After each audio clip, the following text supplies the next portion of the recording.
Sancte Michael Arcangele, defendenos in proelio, ut non pereamus in tremende judicio. Alléluia. Phrase que vous connaissez très bien, puisque nous la répétons si souvent entre les dizaines du chapelet.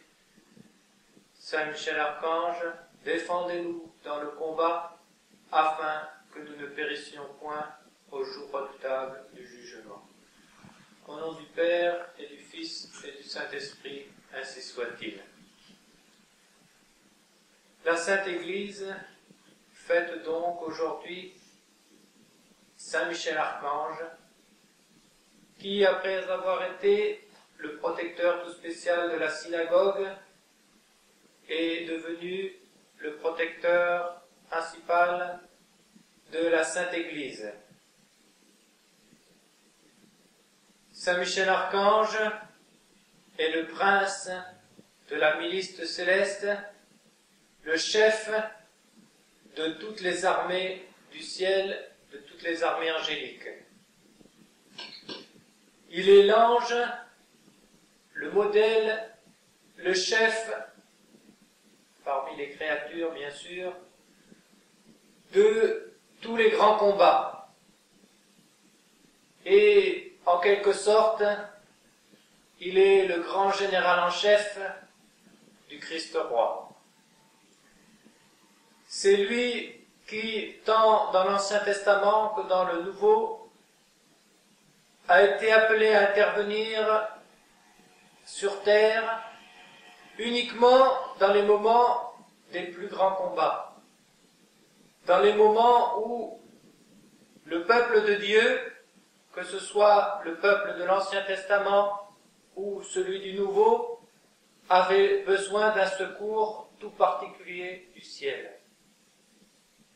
On le voit par exemple, et c'est révélé dans le livre du prophète Daniel, intervenir en faveur du peuple élu de l'Ancien Testament.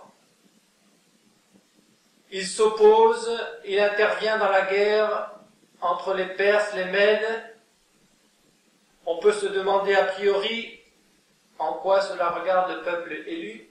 Eh bien, la victoire future de Darius est très importante parce que quand Darius va renverser l'autre roi, ça va permettre au peuple d'être délivré des Babyloniens, des Assyriens à Babylone et de pouvoir rentrer en Israël, puisque c'est le roi Darius qui leur donnera le décret pour leur permettre de rentrer à Jérusalem et en Israël.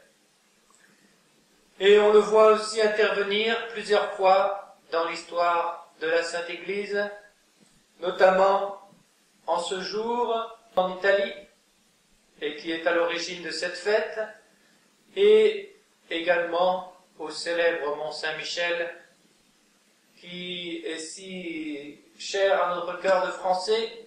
Saint Michel Archange étant du reste un des protecteurs aussi tout spécial de la France. Nos rois avaient une très grande dévotion envers lui, puisqu'ils avaient fondé une confrérie de Saint-Michel, dont eux-mêmes étaient le supérieur. Donc voilà le grand protecteur que nous invoquons aujourd'hui. Et il est bon de nous rappeler davantage encore qui il est. Ce que nous rappelle son nom, Michael, qui est comme Dieu. Ce nom qui nous rappelle le terrible combat qu'il y a eu dans le ciel entre les anges fidèles et entre les anges révoltés de Lucifer.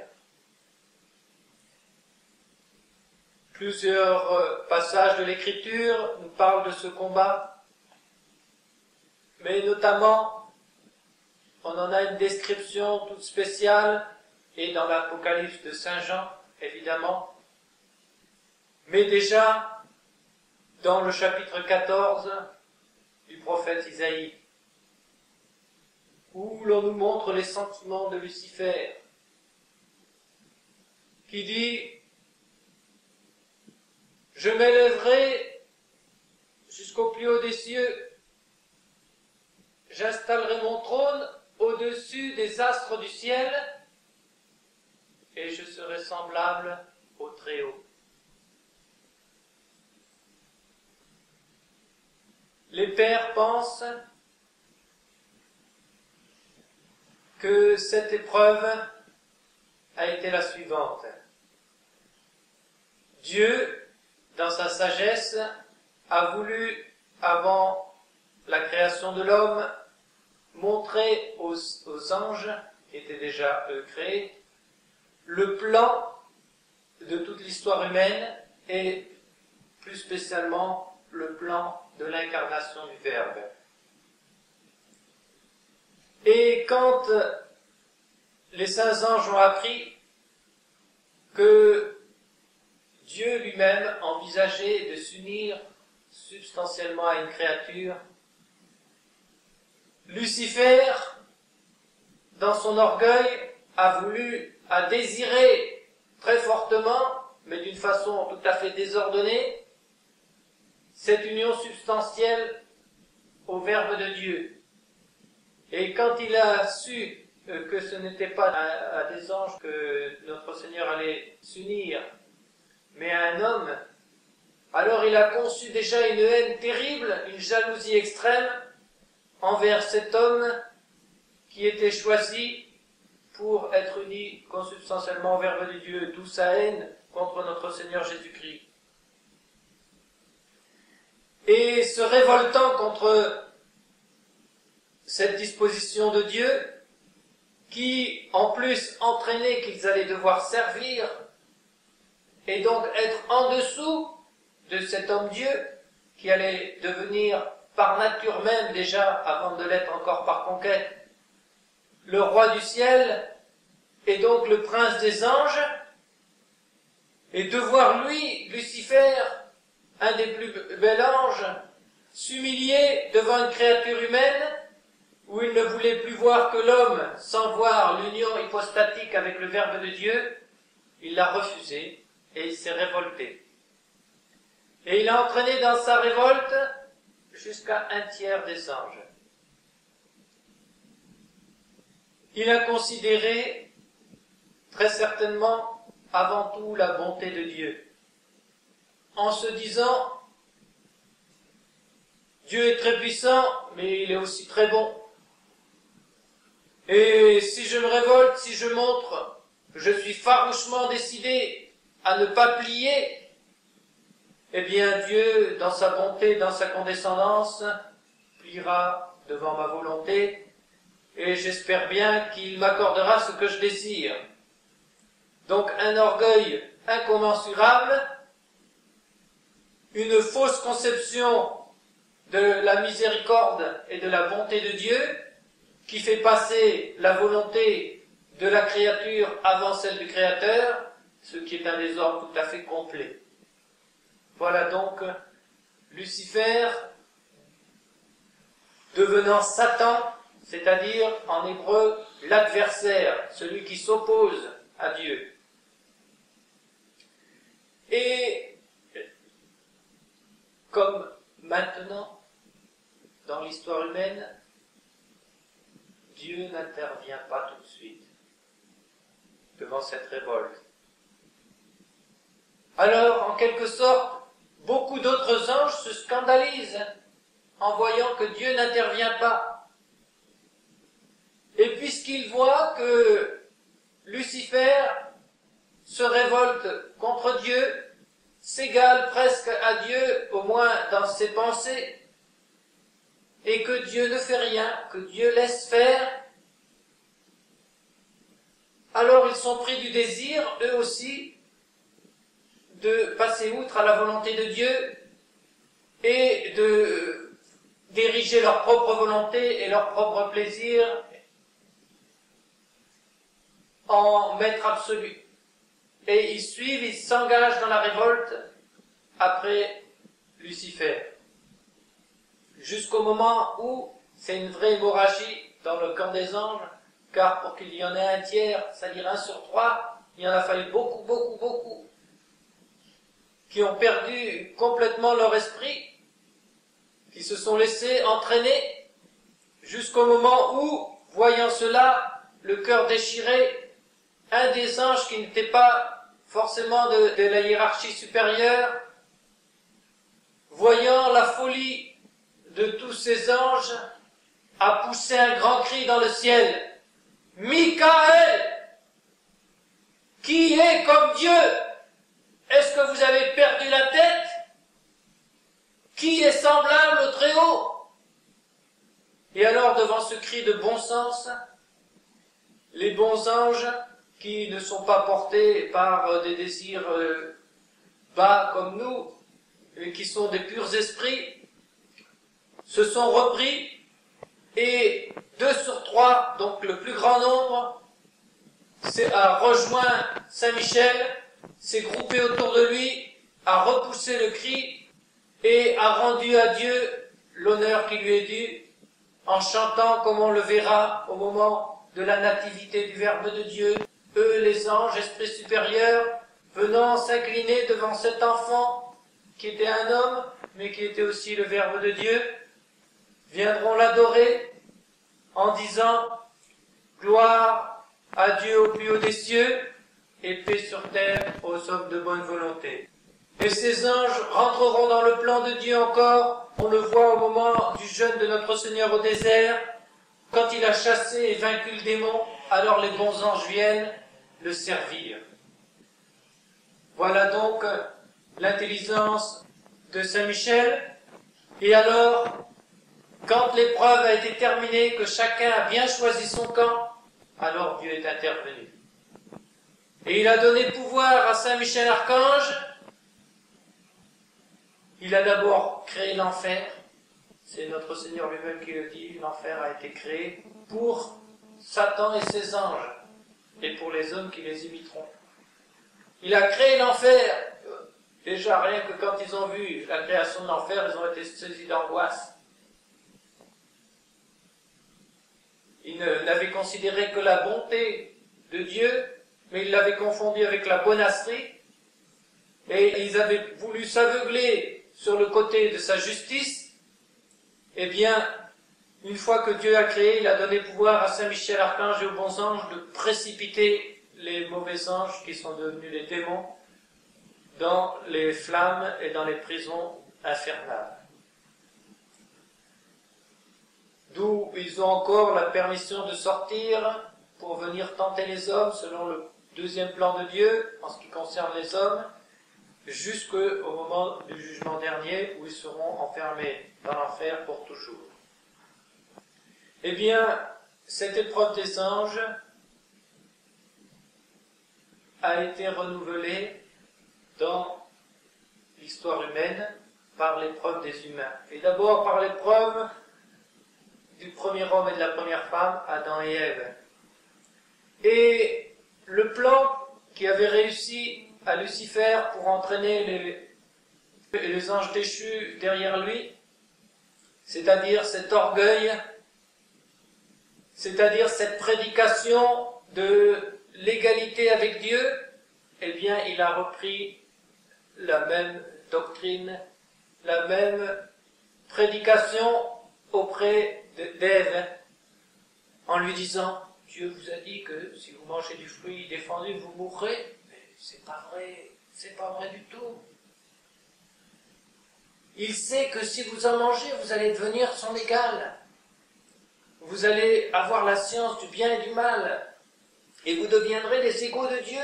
Vous serez comme des dieux. Et Ève se laisse tenter. Et malheureusement, elle entraîne Adam derrière elle, et c'est le péché originel. Voilà donc ce péché, le même, d'orgueil de Lucifer qu'il a réussi à inspirer aux hommes. Et pour répondre à ce mystère d'orgueil, il y a le mystère d'humilité. Le Verbe même de Dieu, au lieu d'être quelqu'un d'inférieur qui veut s'égaler à Dieu, il est Dieu qui va en quelque sorte s'égaler et se faire même inférieur à ses propres créatures par l'incarnation. Le mystère de l'incarnation est quelque chose qui nous dépasse complètement. Il s'est fait plus petit, plus humble que les anges, il a pris une nature qui était inférieure à celle des anges. Et il s'est égalé à nous. Et il s'est égalé à nous, pas comme un potentat puissant, mais comme un tout petit enfant dans la crèche. Avant de se laisser humilier terriblement sur la croix, et durant toute la passion auparavant. Donc, mystère d'orgueil auquel répond le mystère d'humilité.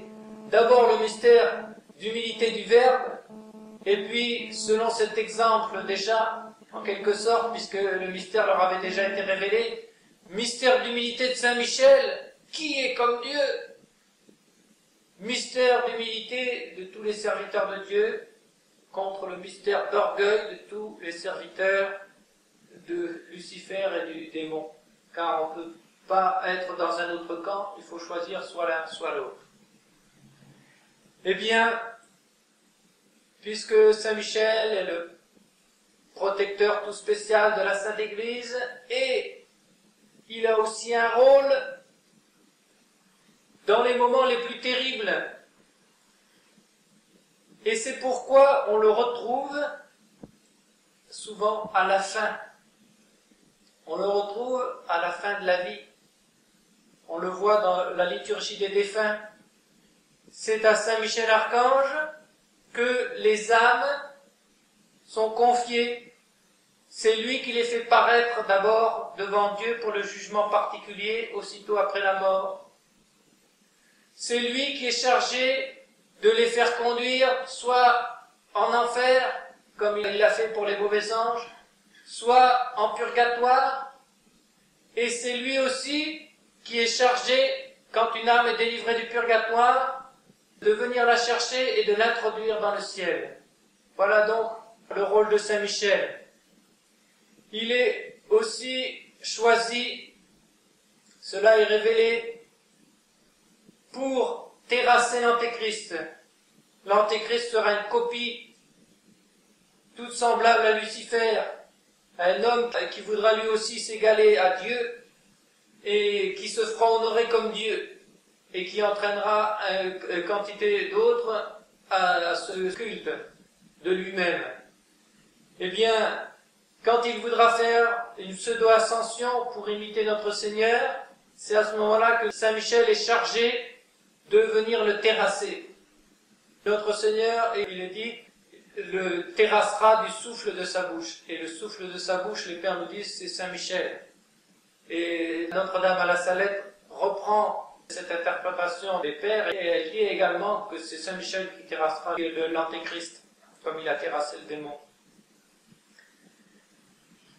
Eh bien, dans notre époque qui est si troublée, où on a besoin justement de combattre les combats du Seigneur, et à un degré comme on n'en a jamais connu, il est bien normal de se tourner vers Saint Michel et de méditer sa vie, de méditer son combat, de méditer son humilité.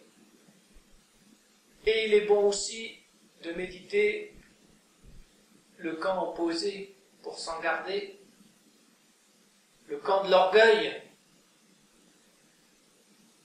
Depuis le XIVe, XVe siècle, après l'apogée de la chrétienté au XIIe et XIIIe siècle, a commencé lentement une révolte des hommes contre Dieu. Des hommes rachetés, des hommes baptisés, s'il vous plaît, contre Dieu.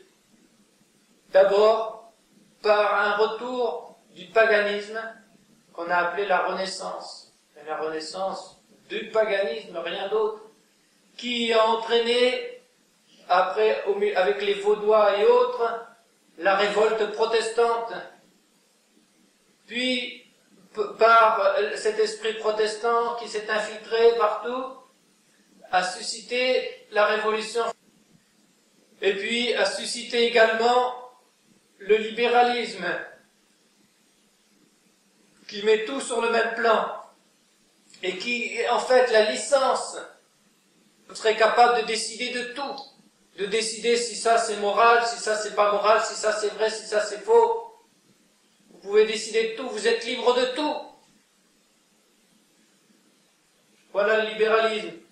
Puis la révolte bolchevique et la révolte de toutes les nations contre l'évangile, contre notre Seigneur, et le rejet des constitutions de la profession de foi en notre Seigneur et en la Sainte Église. La coupure. Et comme Lucifer a essayé de détruire l'Église de mille et une façons en l'attaquant de front, et qu'il n'a fait que susciter des centaines et des centaines et des milliers de martyrs, et qu'à chaque fois il a été plus humilié, alors il a voulu reprendre sa vieille tactique.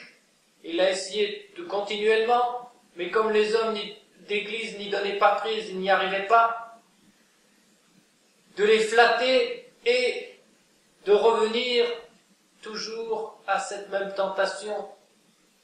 Et il faut bien le dire qu'il a réussi à pénétrer par des faux hommes d'église jusqu'au plus haut sommet, de façon à prêcher sa révolte. Eh bien, on le retrouve, cet esprit de révolte, vous allez le voir tout de suite, dans ce pseudo-concile, ou plutôt conciliabule, de Vatican II. Car, dans le schéma Gaudium et Spes, joie et espérance, disent-ils, au numéro 12, le paragraphe 12, donc, commence ainsi. Tous les hommes, qu'ils soient croyants ou non, religieux ou non, sont d'accord avec cette pensée et ce programme. Tout sur terre doit être ordonné à l'homme comme à son centre et à son sommet. Qu'est-ce que c'est que cette phrase? Si ce n'est installer l'homme sur le trône à la place de Dieu. Comment? L'homme doit être au centre de tout. Au lieu de la vision révélée théocentrique, c'est-à-dire tout centré sur Dieu, le Créateur, la religion étant le fait de se relier à Dieu, de reconnaître la grandeur de Dieu, d'aspirer à la vie de Dieu et de s'unir à Dieu. Donc, théocentrique, tout centré sur Dieu. Eh bien, eux, ils prêchent l'anthropocentrisme, c'est-à-dire tout centré sur l'homme. Et cette phrase-là, c'est un blasphème. Rien que cette phrase-là suffit pour que tous ceux qui ont signé ce schéma de constitution, pour leur jeter l'anathème et pour les considérer comme les pires blasphémateurs qu'il y a jamais eu dans tous les siècles. Mais elle n'a pas suffi, cette phrase-là. Le 7 décembre 1965, au moment de la clôture même du concile, Jean-Baptiste Montigny, qui se faisait passer pour pape Paul VI, et qui n'était qu'un antipape, a eu ces paroles blasphématoires, chantant un hymne en l'honneur de l'homme. Gloire à l'homme, roi de la terre, et maintenant prince du ciel. Au lieu de chanter gloire à Dieu au plus haut des cieux, et paix sur la terre aux hommes de bonne volonté, gloire à l'homme, au lieu du Gloria in excelsis Deo. Donc, encore une fois, on met l'homme à la place de Dieu, et pour que ça soit bien clair, il a fini par ces phrases. Ô vous, humanistes modernes, sachez reconnaître, sachez voir que nous aussi, les pères conciliaires, c'est Karol Wojtyla, autre antipape sous le nom de Jean-Paul II, qui cite ces paroles en disant « Il a parlé en notre nom à tous en disant cela ». Sachez voir que nous aussi, nous plus que quiconque, nous avons le culte de l'homme. La religion de Dieu qui s'est fait homme s'est rencontrée avec la religion de l'homme qui se fait Dieu, car c'est une religion. C'est toujours Paul VI ou Montaigne qui parle. Il y aurait pu avoir des anathèmes et tout ça, mais il n'y a eu qu'une embrassade. Donc nous avons adhéré à cette nouvelle religion de l'homme, c'est dit ouvertement, donc à la religion de Lucifer, de Satan. Voilà ce qu'ils ont prêché. C'est une abomination, ce sont des chantres de l'Antéchrist, c'est tout. Ce ne sont pas des chrétiens, ce ne sont pas des catholiques. Ce ne sont même pas des gens qui ont la religion naturelle, même pas. Ce sont des impies, ce sont des lucifériens. Et Karol Wojtyla, qui a repris tout cela, il a été choisi par Montaigne pour lui prêcher la retraite de Carême. Alors il parle du Christ devant Pilate. Et il attribue tout ce que dit Jésus-Christ à tous les hommes. Quand notre Seigneur dit, tu l'as dit, je suis roi, eh bien c'est tous les hommes qui sont rois. Et toute la théologie, entre guillemets, de Karol Wojtyla se résume en ceci. Tous les attributs qui sont propres à notre Seigneur Jésus-Christ, il les accorde à chaque homme. Et à chaque homme, non pas à chaque baptisé, mais à chaque homme. Et à chaque homme au moment où il dit carrément dans Redemptor Hominis, sa première soi-disant encyclique, au moment même où il est dans le sein de sa mère, dès le premier instant, eh bien il a déjà tous ces attributs-là. Et il est, comme le Christ s'est uni à l'humanité elle-même, eh bien tout homme est uni au Christ et pour toujours. Voilà les phrases de Redemptor Hominis. Alors, il est uni pour toujours. Mais alors, il n'y a plus de péché mortel. Le péché mortel, c'est ce qui nous sépare du Christ. Mais il n'y a plus d'enfer. L'enfer, c'est la séparation avec Dieu. Puisqu'on est unis pour Jésus-Christ pour toujours. Alors, on est sauvé. Et il le dit ailleurs, carrément, que tout homme est sauvé, c'est le salut. Il ne dit pas en quoi consiste ce salut. Parce qu'il ne croit même pas ni au ciel ni à l'enfer. Puisqu'il l'a encore nié pour une fête de Pâques que le Christ soit descendu aux enfers, c'est seulement une image, une façon de parler. Alors il dit que la religion doit être à la fois théocentrique et anthropocentrique. Mais à la fois théocentrique et anthropocentrique, pourquoi? Parce que c'est une même chose, parce que c'est l'homme qui est Dieu. Voilà ce qu'il prêche. Et pour l'humanité, qu'est-ce qu'il dit? Il donne tous les attributs de la Sainte Église à l'humanité. C'est-à-dire que l'humanité en tant que telle est le corps du Christ. Voilà ce qu'il dit. Et que donc tous les hommes en tant qu'hommes sont membres du Christ. Alors à quoi sert le baptême? À quoi sert l'Église? Eh bien, c'est que vous n'y comprenez rien. C'est une pan-église, une supra-église. Tous les hommes, sans le savoir, dans leur religion, finalement, honorent tous la même chose sans le savoir, tout assise. Voilà la religion luciférienne, l'orgueil monstrueux qui nous est prêché depuis 1962 d'une façon officielle. Et les hommes, dans leur tête, ne voient même pas ça. C'est une montagne d'énormité, d'immondice, et ils ne le voient pas. Alors, demandons à notre Seigneur d'entendre ce cri de Saint Michel, et de nous aussi, que de plus en plus des hommes se lèvent pour crier « Michael, est-ce que vous êtes fou? Qui est comme Dieu? Est-ce que vous croyez que parce que Dieu laisse faire, il ne va pas intervenir? Vous nous dites, oh mais il est trop bon pour qu'il y ait l'enfer. Eh bien, c'est lui qui l'a créé par amour justement, parce qu'il ne peut pas tolérer le mal. Il est le bien souverain et le bien, il ne peut pas tolérer le mal. Alors demandons à Notre-Dame de ne pas imiter Ève, mais de faire comme Saint Michel, de faire comme notre Seigneur. Quelle humilité, mon Dieu, vous vous êtes fait homme pour nous sauver, pour nous appeler à votre vie divine.